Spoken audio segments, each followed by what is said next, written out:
اعوذ باللہ من الشیطان الرجیم، بسم اللہ الرحمن الرحیم۔ رب اشرح لی صدری ویسر لی امری واحلل عقدۃ من لسانی یفقہوا قولی۔ پیارے بچوں، السلام علیکم۔ امید ہے آپ سب لوگ خیریت سے ہوں گے۔ آج ہم اردو کی کتاب جماعت چہارم کی اردو کی کتاب آفاق سن سیریز کا سبق نمبر 6، جس کا عنوان ہے احساس ذمہ داری، اس کو ہم پڑھیں گے۔ احساس ذمہ داری کا کیا مطلب ہے کہ آپ کے ذمہ جو کام لگایا جائے وہ بڑی محنت اور اس سے کیا جائے، آپ کو احساس ہو کہ یہ ذمہ داری میری ہے اور یہ کام میں نے خود کرنا ہے۔ اب اس سبق میں آپ کیا کیا سیکھیں گے؟ پہلے تو یہ کہ امداد باہمی کی اہمیت کو سمجھ سکیں گے کہ امداد باہمی وہ ہوتی ہے کہ جو مل جل کر کام کرنا ہوتا ہے نا، اس کو ہم کہتے ہیں امداد باہمی۔ اس کی اہمیت کو، اس کی کیوں اتنی ضرورت ہے، اس کو سمجھیں گے۔ عربی قواعد سے الفاظ کی جمع بنا سکیں گے، الفاظ کو الف بائی ترتیب میں لکھ سکیں گے۔ الف سے یا کی ترتیب جو ہوتی ہے اس کو ہم الف سے یہ تک کی جو ترتیب الف بے پے تے ٹے سے اس طرح کر کے جو ترتیب آتی ہے اس کو ہم کہتے ہیں الف بائی ترتیب۔ علامات فجائیہ کا استعمال سیکھیں گے۔ علامات فجائیہ کون سی ہوتی ہیں؟ ایسے الفاظ کے آگے جو خوشی، غمی کا اظہار کر رہے ہوں، یا سرپرائز یا اس کا وہ دے رہے ہوں، اس کے آگے جو ہم اس کے آگے جو علامت ظاہر کرتے ہیں اس کو ہم کہتے ہیں علامت فجائیہ۔ تو چلو اب ہم پڑھتے ہیں کہ اس کے اہم الفاظ کون کون سے ہیں۔ پہلے دھوپ، کیا لفظ ہے؟ دھوپ۔ تو دھوپ کا مطلب ہے جو سورج کی گرمی ہے، سورج کی روشنی اور اس کی گرمی جو ہے اس کو ہم دھوپ کہتے ہیں۔ آنکھ مچولی، یعنی آنکھ مچولی کے ہوتا ہے چھپنا، سامنے آنا، چھپ جانا، سامنے آنا، اس کو ہم کہتے ہیں آنکھ مچولی۔ جیسے ہمارے ہاں بجلی چلی جاتی ہے، آ گئی پھر گئی، پھر آ گئی پھر گئی، تو اس کو ہم کہتے ہیں کہ یہ آنکھ مچولی کرتی ہے بجلی۔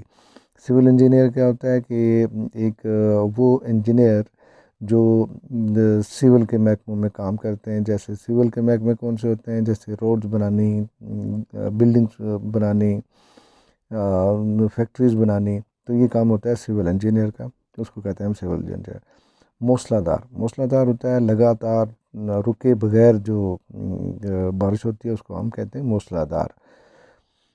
کیچڑ، کیچڑ جب بارش ہوتی ہے، بارش مٹی والے علاقے میں جب پڑتی ہے تو وہاں پہ مٹی گیلی ہو جاتی ہے، اس گیلی مٹی کو ہم کہتے ہیں کیچڑ۔ چلیں ہم اب اس کے ریڈنگ کرتے ہیں، اس کی پڑھائی کرتے ہیں۔ برسات کا موسم تھا اور بچوں کے اسکول سے چھٹیاں تھیں۔ آج صبح سے آسمان پر بادل اور دھوپ آنکھ مچولی کھیل رہے تھے۔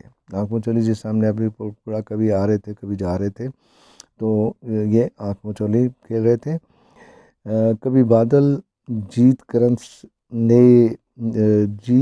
نت نئے، کبھی بادل جیت کر نت نئے مناظر بناتے، یعنی بادل نت نئے مناظر جو ہوتے ہیں بالکل نئے نئے، یعنی ایک بادل کی شکل کسی جگہ درخت کی بنی ہوئی ہے، کسی جگہ انسانوں کی شکل بنی ہوئی ہے، تو یہ اس طرح کی شکل بناتے تھے اور بارش ہونے لگتی، اور کبھی پھر سے دھوپ نکل آتی۔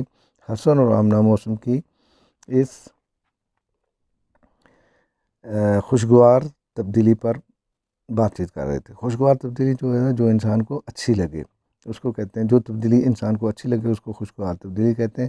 جب ابا جان نے انہیں آ کر یہ خوشخبری سنائی کہ پرسوں چچا اشفاق ترکی سے واپس آ رہے ہیں۔ خوشخبری کیا ہوتی ہے؟ کہ اچھی خبر، یعنی جو آپ کو خوش کرنے والی خبر ہو اس کو ہم کہتے ہیں خوشخبری۔ چچا جان کی آمد کی خبر سننے کے بعد سبھی گھر والوں کا جوش و خروش دیکھنے کے لائق تھا۔ جوش و خروش جو ہے نا، یہ ایک محاورے میں استعمال کیا جاتا ہے، جس کا مطلب ہے کہ ہر ایک جو ہے نا بڑھ چڑھ کر اس کے اندر جوش اور ولولہ آتا ہے کام کرنے کا، تو اس کو کہتے ہیں جوش و خروش۔ دیکھنے کے لائق تھا۔ چچا اشفاق پچھلے کئی سالوں سے ترکی میں بطور سول انجینئر اپنی پیشہ ورانہ خدمات سر انجام دے رہے تھے۔ پیشہ ورانہ کیا ہوتا ہے جو اپنے پیشے سے متعلق خدمات ہوتی ہیں ان کو کہتے ہیں پیشہ ورانہ، اور جو سر انجام تھے نا، سر انجام کا مطلب ہے کہ وہ وہاں پہ کام کر رہے تھے، ان کو پورا کر رہے تھے، اور ان پہ جو ذمہ داریاں عائد ہوتی تھیں ان ذمہ داریوں کو وہ پورا کر رہے تھے، اور 3 سال بعد پاکستان واپس آ رہے تھے۔ دن گھر کی صفائی میں گزر گئے، اور وہ دن آ گیا جس کا سب کو انتظار تھا، جب ابا اور دادا جان چچا اشفاق کو لے کر گھر آئے تو ان کی واپسی تک دوبارہ موسلا دھار بارش ہونے لگی۔ موسلا دھار کا جیسے ہم نے بتایا کہ لگاتار بارش اور تیز بارش ہونے لگی، اور گلیاں پانی سے بھر گئیں، اور گلی میں ہر طرف پانی ہی پانی تھا۔ جب چچا جان گھر میں داخل ہوئے تو پانی اور کیچڑ کی وجہ سے ان کے جوتے اور کپڑے خراب ہو چکے تھے، اس لیے وہ بچوں کے ساتھ لپٹنے سے بھی پرہیز کر رہے تھے۔ چچا نے جلدی سے کپڑے تبدیل کیے اور کچھ دیر آرام کے بعد بچوں کو تحائف دیے۔ تحائف کیا ہوتا ہے کہ جس کسی کے لیے کوئی خوشی میں، کوئی اس کی یاد میں، کوئی اس کے لیے کوئی چیز لے کر آئے جو تحفہ نہ ہو، تحفے میں دیا جائے تو اس کو تحائف، تحفے کی جمع ہے، دیے، جس سے بچوں کی خوشی دوبالا ہو گئی۔ دوبالا کا مطلب ہے دگنی ہو گئی۔ گھر میں خوب گہما گہمی تھی، گہما گہمی کہتے ہیں رونق تھی، جب محلے کے کچھ افراد بھی چچا سے ملنے آ گئے۔ چچا اشفاق نے سب مہمانوں کو سلام کیا، ان کا حال دریافت کیا، اور کافی دیر تک سب لوگ اکٹھے بیٹھے باتیں کرتے رہے۔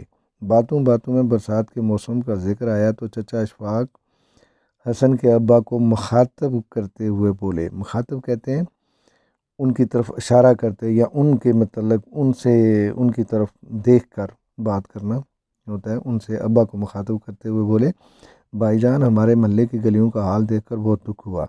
ایک تو برسات کا موسم، دوسرا مسئلہ یہ کہ پانی کی نکاس کا کوئی انتظام نہ تھا۔ نکاس کیا ہوتا ہے؟ پانی کا نکالنے کا، یعنی جو پانی جہاں پہ کھڑا ہو جاتا ہے وہاں سے پانی نکالنے کا۔ کسی جگہ پہ نالیاں بنائی ہوتی ہیں، کسی جگہ پہ پھر اگر کوئی وہ نہ ہو تو وہ موٹر لگا کے پانی باہر نکال دیا جاتا ہے۔ نالیاں، سیوریج اور گلیوں کی مرمت کی طرف کسی نے کبھی توجہ نہیں دی کیا؟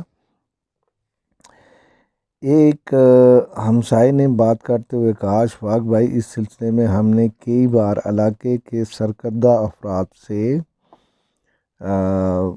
بات کی۔ اب سرکردہ کون ہوتے ہیں؟ سرکردہ افراد وہ ہوتے ہیں جن کا کوئی اثر رسوخ ہو، جو کسی جگہ، کسی دفتر میں اس کے جاننے والے ہوں، یا حکومت میں کوئی آدمی ان کے جاننے والے ہوں، تو ان کو اثر رسوخ کہتے ہیں، اثر رسوخ والے۔ اور سرکردہ کہتے ہیں کہ بڑے، جو گھر کے بڑے، علاقے کے جو بڑے لوگ ہوتے ہیں جن کی بات مانی جاتی ہے، ان کو کہتے ہیں سرکردہ۔ بات کی، لیکن ان کے پاس فرصت ہی نہیں۔ فرصت کا مطلب ہے ان کے پاس ٹائم ہی نہیں ہے، وقت ہی نہیں ہے کہ وہ ہمارے علاقے کی طرف بھی توجہ دے سکیں۔ کسی سے سوال کرنے کے بجائے آپ لوگ خود کوشش کیوں نہیں کرتے بھائی صاحب؟ چچا اشفاق نے لوگوں سے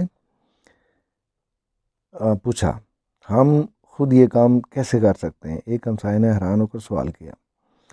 چچا اشفاق نے وہاں موجود سبھی لوگوں پر نظر ڈالی اور کہنے لگے، دیکھیں بھائیو، ہم ایک ترقی پذیر ملک کے باشندے ہیں۔ ترقی پذیر جو ہوتا ہے وہ ترقی کرنے والا ملک جو ہے نا، کہ ابھی ابتدائی طور میں جو ترقی ہو رہی ہے اس کو ترقی پذیر ہوتا ہے۔ باشندے کہتے ہیں لوگ، افراد، باشندے ہیں۔ ہمیں کوشش کرنی چاہیے کہ ہم اپنے پیروں پر کھڑے ہو سکیں۔ پیروں پہ کھڑے ہونے کا مطلب کیا ہے؟ کہ ہم اپنے کام خود کر سکیں۔ چچا جان کی باتیں سن کر 3 محلے دار ہم آواز ہو کر بولے، وہ کیسے؟ جواب میں اشفاق صاحب نے کہا، وہ ایسے کہ اگر ہم اہل محلہ کو اکٹھا کر کے اس بات پر قائل کریں کہ یہ ہمارا علاقہ ہے۔ قائل کریں کا مطلب کیا ہے؟ منوانا، کہ ان کو منانا کہ یہ بات ہم کرنے والے ہیں، یہ کار ہو سکتی ہے۔ ہم یہاں کے باسی ہیں، باسی کہتے ہیں باشندے، رہنے والے، تو کیوں نہ ہم امداد باہمی کے ذریعے سے اپنے علاقے کے لیے کچھ کریں۔ اس پر حسن کے ابو نے پوچھا لیکن ہم یہ کام کیسے کر سکتے ہیں؟ آخر ہمیں بھی تو کچھ پتہ چلے۔